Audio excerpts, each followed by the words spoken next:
ചെറിയ ആരംഭങ്ങളെ തുച്ഛീകരിക്കാത്ത ദൈവം, ഓരോ കാലഘട്ടങ്ങളിലും സർവശക്തനായ ദൈവം തൻ്റെ മഹത്വമേറിയ പ്രവർത്തികൾ വെളിപ്പെടുത്തുന്നതിനും അനാദികാല നിത്യത മുതലുള്ള തൻ്റെ തിരുഹൃദയ നിയോഗങ്ങൾ ഭൂമിയിൽ സ്ഥാപിപ്പാനും ഓരോ വ്യക്തികളെ തിരഞ്ഞെടുക്കാറുണ്ട്.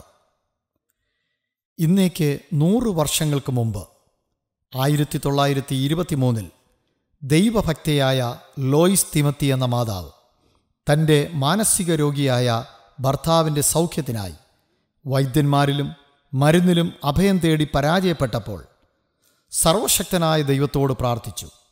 ദൈവമേ, പ്രിയ കർത്താവേ, പാപികളുടെ രക്ഷയ്ക്കായി ഭൂമിയിൽ വന്ന ദൈവപുത്രനായ ക്രിസ്തുവേ, എൻ്റെ ഭർത്താവിൻ്റെ സൗഖ്യത്തിനായി അങ്ങ് ഒരിക്കൽ കൂടി എൻ്റെ അടുക്കൽ വരണമേ. എൻ്റെ ഭർത്താവിനെ സൗഖ്യമാക്കണമേ.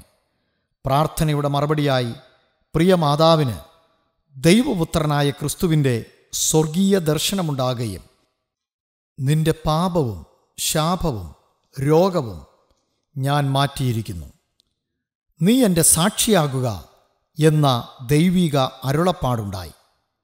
ആ സമയത്ത് തന്നെ ആ പ്രിയ മാതാവ് പരിശുദ്ധാത്മാവിനാൽ നിറയപ്പെടുകയും ചെയ്തു.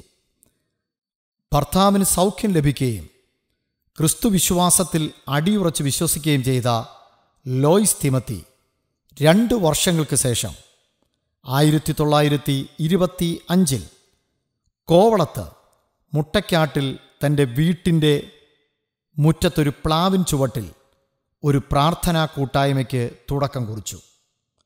ദേശത്തിൻ്റെ നാനാദിക്കുകളിൽ നിന്ന് നിരവധി പേർ പാപക്ഷമയും പ്രാർത്ഥനയ്ക്കുമായി മുട്ടയ്ക്കാടേക്ക് വന്നു. ദൈവം തൻ്റെ പുത്രനായ ക്രിസ്തുവിനാൽ പ്രാർത്ഥനയ്ക്ക് വന്നവർക്ക് പാപക്ഷമയും രോഗശാന്തിയും പരിശുദ്ധാത്മാവിൻ്റെ അഭിഷേക നിറവും നൽകി. വർഷകാലമായപ്പോൾ ഒരു ചെറിയ പുര കെട്ടി പ്രാർത്ഥനാ കൂട്ടായ്മ അതിലേക്ക് മാറ്റി. തുടർന്ന് പല ഘട്ടങ്ങളിലായി പ്രാർത്ഥനാലയം വിശാലപ്പെടുത്തി. ദൈവം പ്രിയ ലോയിസ് മാതാവിന് നൽകിയ 13 മക്കളും കുടുംബങ്ങളും അടുത്ത തലമുറകളും പ്രാർത്ഥനാ സഹകാരികളും എല്ലാം പ്രിയ മാതാവിൻ്റെ പ്രാർത്ഥനയുടെയും ദൈവിക ദർശനത്തിൻ്റെയും പങ്കാളികളായി കൂടെ ചേർന്നു നിന്നു. ലോയിസ് മാതാവിൻ്റെ 5ാമത്തെ പുത്രൻ അധ്യാപകനായിരുന്ന തിമത്തി സ്റ്റീഫനോട് ദൈവം തൻ്റെ മാതാവിനെ ഏൽപ്പിച്ച ശുശ്രൂഷകൾ ഏറ്റെടുത്ത് ചെയ്യുവാൻ ആവശ്യപ്പെടുകയും താൻ അതിനായി സമർപ്പിക്കുകയും ചെയ്തു. ജോലിയോടൊപ്പം തൻ്റെ മാതാവിനോട് ചേർന്ന് ശുശ്രൂഷയിൽ ചേർന്നു നിന്നു. 1944 ജോലി രാജിവെച്ച് പൂർണ്ണസമയ സുവിശേഷ പ്രവർത്തകനായി. ഈ പ്രാർത്ഥനാ കൂട്ടായ്മയെ ദൈവം സിയോൻ സംഘം എന്ന് പേർ വിളിച്ച് ഉറപ്പിച്ചു. 1960 നവംബർ 12 ലോയിസ് തിമത്തി മാതാവിൻ്റെ 80ാം വയസ്സിൽ ദൈവം തന്നെ ഏൽപ്പിച്ച വേല തികച്ച് പ്രത്യാശയോടെ നിത്യതയിൽ പ്രവേശിച്ചു. ദൈവം തന്നിലൂടെ ആരംഭിച്ച വലുതും വിശാലവുമായ പ്രവർത്തനങ്ങൾ തൻ്റെ തലമുറകൾ കൂട്ടുപ്രവർത്തകർ ശക്തമായി ചെയ്യുന്നതിന് ദൈവം ആവശ്യമായ കരുത്തും നിയോഗവും നൽകി. പ്രത്യേക ദൈവനിയോഗത്താൽ പാസ്റ്റർ തിമത്തി സ്റ്റീഫൻ മുൻനിര പോരാളിയായി തൻ്റെ മാതാവിലൂടെ ആരംഭിച്ച വേലകൾ നിറപടിയായി ചെയ്തു വന്നു. എന്നാൽ തൻ്റെ മാതാവിലൂടെ ദൈവം പേർ വിളിച്ച സിയോൻ സംഘം എന്ന കൂട്ടായ്മ ചില കാരണങ്ങളാൽ തന്നിൽ നിന്ന് അകന്നുപോകുകയും വലിയ മാനസിക സമ്മർദ്ദങ്ങളും അതിവേദനയിലൂടെയും പ്രിയ കർത്താവിൻ്റെ ദാസൻ കടന്നു പോകേണ്ടി വന്നു. കൂടെ നിന്നവർ പലരും അകന്നുപോയെങ്കിലും നിലവിലെ കൂട്ടായ്മയ്ക്ക് നൽകിയ പേര് നഷ്ടപ്പെട്ടു പോയെങ്കിലും വിളിച്ച ദൈവം വിശ്വസ്തനായി കൂടെ നിന്നു. 1962 ഫെബ്രുവരിയിൽ ഇൻ്റർനാഷണൽ സിയോൻ അസംബ്ലി എന്ന പേര് നൽകി രജിസ്റ്റർ ചെയ്ത് പ്രവർത്തനങ്ങളെ ദൈവം ഉറപ്പിച്ചു. 1925 മുതലുള്ള ഈ ആത്മീയ പ്രസ്ഥാനത്തിൻ്റെ സുദീർഘമായ ചരിത്രം പാസ്റ്റർ തിമത്തി സ്റ്റീഫന്റെ കൈപ്പടയിൽ എഴുതിയത് ഇന്റർനാഷണൽ സിയോൻ അസംബ്ലിക്കും അടുത്ത തലമുറയ്ക്കും ഒരു മുതൽക്കൂട്ടായി നിലകൊള്ളുന്നു. 1925 മുട്ടയ്ക്കാട് ആദ്യ പ്രാർത്ഥനാ കൂട്ടായ്മ ആരംഭിച്ച പ്ലാവ് നിന്ന സ്ഥലം ഇന്ന് ശാലേംപുരി ചർച്ച് ബിൽഡിങ്ങിൻ്റെ പുൾപിറ്റാണ്. 1925 മുതൽ പ്രാർത്ഥന ആരംഭിച്ച മുട്ടയ്ക്കാട് പ്രാർത്ഥനാലയത്തെ പരിശുദ്ധാത്മാവ് നൽകിയ ആലോചനയാൽ ശാലേംപുരി എന്ന് നാമകരണം ചെയ്ത് വിളിച്ചു.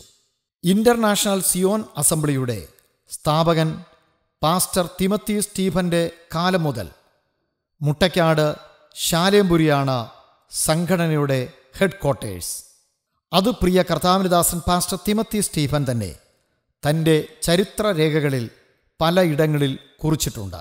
പ്രതിസന്ധികളുടെ കാറ്റും കോളും തിരമാലകളും ഉഗ്രശക്തിയോടെ ആഞ്ഞു വീശിയെങ്കിലും ദൈവം സ്ഥാപിച്ചതിനെ ഒരു ശക്തിക്കും തകർക്കാൻ പറ്റാതെ ലോകത്തിൻ്റെ വിവിധ രാജ്യങ്ങളിലായി ദൈവം ഇന്റർനാഷണൽ സയൻ അസംബ്ലിയുടെ പ്രവർത്തനങ്ങളെ വളർത്തി വിശാലമാക്കി. 1950 ജനുവരി 13 മുട്ടയ്ക്കാട് ആരംഭിച്ച ആത്മീക കൂട്ടായ്മയുടെ ജൂബിലി ആഘോഷം 3 ദിവസങ്ങളായി ശാലേംപുരിയിൽ നടത്തപ്പെട്ടു എന്ന് പാസ്റ്റർ തിമത്തി സ്റ്റീഫനാൽ എഴുതപ്പെട്ട ചരിത്രരേഖകൾ വ്യക്തമാക്കുന്നു. 2025 ജനുവരി 13 ഇന്റർനാഷണൽ സയൻ അസംബ്ലിയുടെ ഹെഡ് ക്വാർട്ടേഴ്സും 1925 മുതൽ പ്രാർത്ഥനാ കൂട്ടായ്മയ്ക്ക് ആരംഭം കുറിച്ചതുമായ ശാലേംപുരിയിലെ നിലവിലെ ചർച്ച് ബിൽഡിങ്ങിൽ പ്രിയ ലോയ്സ് തിമത്തി മാതാവിൻ്റെ സ്മരണകൾ രേഖപ്പെടുത്തുന്ന മെമ്മോറിയൽ ഫലകം സ്ഥാപിച്ച് പിന്നിട്ട ഒരു നൂറ്റാണ്ടിൻ്റെ ഓർമ്മകൾ പുതുക്കുന്നു. എൻ്റെ വല്യമ്മച്ചി ലോയ്സ് തിമത്തി 1925 വർഷം ദൈവനിയോഗത്താൽ പ്രാർത്ഥിച്ചാരംഭിച്ച ശാലേംപുരി പ്രാർത്ഥനാലയവും അതിനെ തുടർന്നുണ്ടായ ആത്മീയ കൂട്ടായ്മകളുടെയും 100 വർഷം പൂർത്തിയാക്കുന്ന ഈ അവസരത്തിൽ എൻ്റെ വല്യമ്മച്ചിയുടെയും എൻ്റെ പിതാവ് പാസ്റ്റർ തിമത്തി സ്റ്റീഫന്റെയും ഒരുപാട് നല്ല ഓർമ്മകളും ആത്മീയ ദർശനങ്ങളും ദൈവീയ വാഗ്ദത്തങ്ങളും നന്ദിയോടെ ഞാൻ ഓർക്കുന്നു. എൻ്റെ വല്യമ്മച്ചിയിൽ തുടക്കം കുറിച്ചതും എൻ്റെ പിതാവിനാൽ സ്ഥാപിതമായ ഇന്റർനാഷണൽ സിയോൻ അസംബ്ലിയുടെ പ്രസിഡന്റായിരിക്കുന്നതിൽ എനിക്ക് ഏറെ സന്തോഷമുണ്ട്. ദർശനത്തോടും ആത്മീയ ഭാരത്തോടും കൂടി നമുക്ക് അതിവേഗം മുൻപോട്ട് യാത്ര ചെയ്യാം.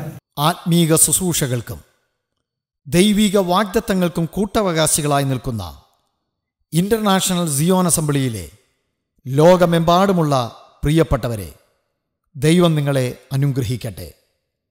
കർത്താവിൻ്റെ വിശ്വസ്ത സാക്ഷികളായി ക്രിസ്തുവിൻ്റെ പുനരാഗമനം വരെ ദൈവരാജ്യത്തിനു വേണ്ടി നമുക്ക് പോരാടാം, വിശ്വസ്തരാകാം, പ്രാർത്ഥനയിൽ മുന്നേറാം.